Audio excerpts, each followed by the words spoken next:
যে কোনো রেস্টুরেন্টে গিয়ে আমরা কিন্তু প্রায় সময় এই ডাল মাখানি অর্ডার দিয়ে থাকি, কিন্তু ডাল মাখানি যে বাড়িতে বানানো কতটা সহজ সেটা কিন্তু আপনারা এই ভিডিওটা পুরোটা না দেখলে বুঝতেই পারবেন না। একদম ঘরোয়া উপায়ে আর খুবই সহজ পদ্ধতিতে ডাল মাখানির রেসিপি আজ আমি আপনাদের সাথে শেয়ার করব। বাড়িতে বানানো এই ডাল মাখানিটা খেতে হবে কিন্তু একদম রেস্টুরেন্টের মতো। তো চলুন বেশি দেরি না করে ঝটপট দারুণ টেস্টি এই ডাল মাখানির রেসিপিটা দেখে নেওয়া যাক। আর আমার ভিডিও যদি আপনাদের ভালো লেগে থাকে তাহলে অবশ্যই আমার চ্যানেলটি সাবস্ক্রাইব করে আমার পাশে থাকবেন। আমি দুদিন অন্তর নতুন নতুন রান্নার ভিডিও আমার চ্যানেলে পোস্ট করে থাকি। ডাল মাখানি বানানোর জন্য আমি এখানে প্রায় 2 কাপ মতো ছাল সমেত গোটা কলাইয়ের ডাল নিয়েছি। অল্প অল্প করে জল দিয়ে এই কলাইয়ের ডালটা কিন্তু খুব ভালোভাবে ধুয়ে পরিষ্কার করে নিতে হবে, যেন ডালের মধ্যে কোনো রকম নোংরা না থাকে। আপনারা চাইলে ডালটা কিন্তু সারা রাতের জন্য ভিজিয়ে রাখতে পারেন, তবে আমি এখানে সারা রাত ভিজিয়ে রাখিনি, মাত্র 30 মিনিটের জন্য ভিজিয়ে রেখেছিলাম। দেখুন এখানে সব ডালটাই কিন্তু খুব ভালোভাবে ধুয়ে পরিষ্কার করে নিয়েছি। প্রায় 30 মিনিট পর ডালটা সেদ্ধ করার জন্য আমি এখানে একটা প্রেসার কুকার নিয়েছি, আর প্রেসার কুকারের মধ্যে দিয়ে দিলাম ভিজিয়ে রাখা কলাইয়ের ডালটা, আর দিলাম প্রায় 2 কাপ মতো জল, অল্প একটু নুন এর মধ্যে দিয়ে দিলাম। প্রেসার কুকারের ঢাকাটা লাগিয়ে প্রায় 8 থেকে 9টা মতো সিটি লাগিয়ে ডালটা কিন্তু খুব ভালোভাবে সেদ্ধ করে নিতে হবে। এখানে ডালটা সেদ্ধ করার সময় যদি অল্প একটু নুন দেওয়া হয় তাহলে ডালের মধ্যে নুনটাও ঢুকে যাবে আর ডালটাও কিন্তু খুব ভালোভাবে সেদ্ধ হয়ে আসবে। প্রায় 20 থেকে 25 মিনিট পর প্রেসার কুকারের ঢাকাটা আমি খুলে দিলাম। একটা হাতার সাহায্যে আমি এখানে ডালটা দেখে দিচ্ছি। দেখে বুঝতেই পারছেন ডালটা ঠিক কতটা সেদ্ধ করতে হবে। নর্মালি আমরা যেমন ডাল সেদ্ধ করি তার থেকে কিন্তু একটু বেশি করে এই ডালটা সেদ্ধ করে নিতে হবে। এইবার ডাল মাখানি বানানোর জন্য একটা মশলা তৈরি করে নেব। তার জন্য একটা মিক্সিং জারের মধ্যে দিয়ে দিলাম কয়েক টুকরো আদা আর রসুন। অল্প একটু জল দিয়ে এই আদা রসুনটা কিন্তু খুব ভালোভাবে একটা পেস্ট বানিয়ে নিতে হবে। দেখুন এখানে আদা রসুনের পেস্ট কিন্তু আমাদের রেডি হয়ে গেছে। ডাল মাখানি বানানোর জন্য কিন্তু কোনো রকম পেঁয়াজের ব্যবহার হবে না, তাই আদা রসুনের পেস্টটা কিন্তু একটু বেশি ব্যবহার করতে হবে। আর দিতে হবে 2 থেকে 3টে মতো টমেটোর পেস্ট। এই আদা রসুনের পেস্টটা আলাদা জায়গায় ঢেলে ওই একই মিক্সিং জারের মধ্যে দিয়ে দিলাম 2টো টমেটো কুচি।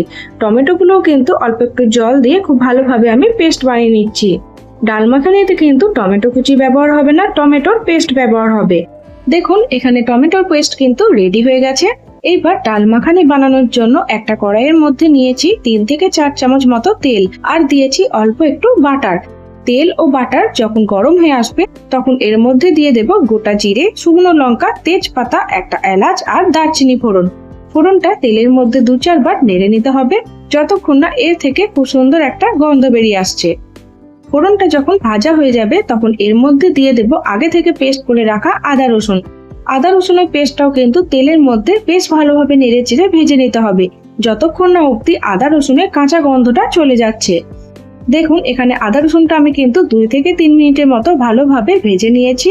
এবার এক এক করে এর মধ্যে কিছু গুঁড়ো মশলা আমি দিয়ে দেব। প্রথমে দিয়ে দিলাম প্রায় 2 চামচ মতো কাশ্মীরি লঙ্কার গুঁড়ো, 1 চামচ মতো হলুদ গুঁড়ো, 1 চামচ মতো জিরে গুঁড়ো, স্বাদ মতো নুন, সামান্য পরিমাণে চিনি। নুনের পরিমাণটা বুঝে দেবেন, কারণ ডালটা সেদ্ধ করার সময় কিন্তু অল্প একটু আমি নুন দিয়েছিলাম।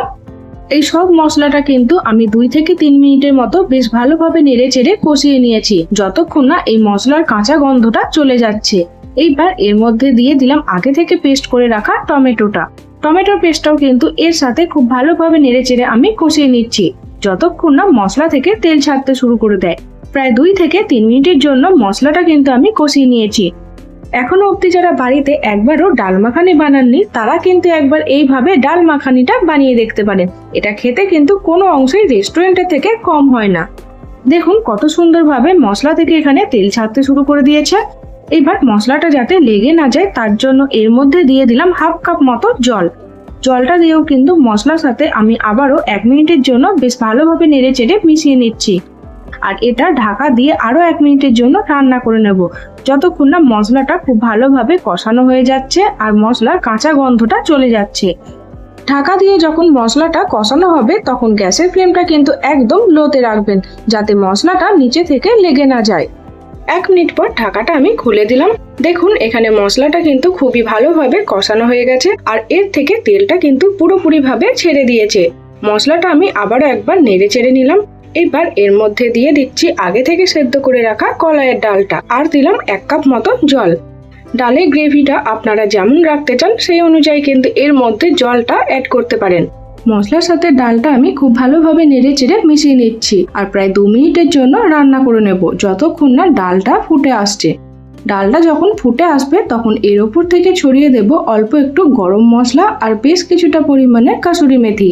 এই ডাল মাখানির মধ্যে কাসুরি মেথিটা দেওয়ার আগে অল্প একটু কিন্তু শুকনো খোলার মধ্যে ভেজে নিতে পারেন, তাহলে কাসুরি মেথির খুব সুন্দর একটা ফ্লেভার আসবে এই ডাল মাখানির মধ্যে। রেস্টুরেন্টে গিয়ে এক গাদা টাকা খরচা করে ডাল মাখানি না অর্ডার করে বাড়িতে কিন্তু একবার এইভাবে বানিয়ে দেখতে পারেন। এটা বানানো যতটা সহজ, খেতে কিন্তু ততটাই ভালো হয়। যে কোনো নান, রুটি, পরোটা সবের সাথেই কিন্তু এই ডাল মাখানিটা খেতে দুর্দান্ত লাগে। গরম মশলা ও কাসুরি মেথিটা ডাল মাখানির মধ্যে আমি খুব ভালোভাবে মিশিয়ে নিলাম আর ঢাকা দিয়ে প্রায় 10 মিনিটের জন্য রান্না করে নেব। 10 মিনিট পর আমি ঢাকাটা খুলে দিলাম। দেখুন এখানে আমাদের ডাল মাখানি কিন্তু প্রায় রেডি হয়ে এসেছে। ডাল মাখানিটা কিন্তু আমি আবার একবার নেড়ে চেড়ে নিচ্ছি। সবার শেষে এর ওপর থেকে ছড়িয়ে দেব ফ্রেশ ক্রিম। প্রায় হাফ কাপ মতো ফ্রেশ ক্রিম কিন্তু আমি এর মধ্যে দিয়েছি। একদম রেস্টুরেন্টের মতো ডাল মাখানি বানাতে চাইলে এই ফ্রেশ ক্রিমটা কিন্তু অ্যাড করবেন, কোনোভাবেই এটা স্কিপ করবেন না। এটা দেওয়ার ফলে কিন্তু ডাল মাখানিটা খেতে একদম রেস্টুরেন্টের মতো হবে। ডাল মাখানির সাথে ফ্রেশ ক্রিমটা খুব ভালোভাবে নেড়ে চেড়ে আমি মিশিয়ে নিলাম। এখানে ফ্রেশ ক্রিমটা কিন্তু সবার শেষেই ডাল মাখানির মধ্যে অ্যাড করবেন। আর ফ্রেশ ক্রিমটা অ্যাড করার পর কিন্তু খুব বেশি রান্না করার প্রয়োজন নেই, মাত্র 2 থেকে 3 মিনিটের মতো নেড়ে চেড়ে রান্না করে নিলে একদম রেস্টুরেন্টের মতো দারুণ স্বাদের ডাল মাখানি আমাদের রেডি হয়ে যাবে। এবার গরম গরম এই ডাল মাখানিটা আমি তন্দুরি নানের সাথে পরিবেশন করেছি। আপনারা এটা রুটি, পরোটা অথবা যে কোনো নানের সাথেই খেতে পারেন। সবের সাথেই কিন্তু এই ডাল মাখানিটা খেতে দুর্দান্ত লাগে। এবার থেকে যখন ডাল মাখানি খেতে ইচ্ছা করবে তখন কিন্তু আর এক গাদা টাকা খরচা করে রেস্টুরেন্টে যেতে হবে না, বাড়িতেই কিন্তু আপনারা খুব সহজভাবে এটা বানিয়ে ফেলতে পারবেন। আর খেতে তো রেস্টুরেন্টে থেকে কোনো অংশেই কম হয় না। তাই আর বেশি দেরি না করে আজ ডিনারেই কিন্তু বানিয়ে নিতে পারেন একদম রেস্টুরেন্টের মতো ডাল মাখানি। ডাল মাখানিটা বোলের মধ্যে পরিবেশন করার পর ওপর থেকে আমি দিয়ে দিচ্ছি আরো বেশ কিছুটা পরিমাণে ফ্রেশ ক্রিম আর অল্প একটু কাসুরি মেথি, যাতে এটা দেখতে আর খেতে দুটোই ভালো লাগে। একবার যদি এইভাবে বাড়িতে ডাল মাখানিটা বানিয়ে কোনো অতিথিকে খাওয়ান, সে কিন্তু জিজ্ঞাসা করতে বাধ্য যে এটা আপনারা কোন রেস্টুরেন্ট থেকে অর্ডার দিয়ে আনিয়েছেন, কারণ এটা খেতে কিন্তু দুর্দান্ত স্বাদের হয়। ডিনারে যদি এরকম গরম গরম আর রেস্টুরেন্টের মতো ডাল মাখানির সাথে নরম তুলতুলে নান থাকে, তাহলে ডিনার কিন্তু একদম জমে যাবে।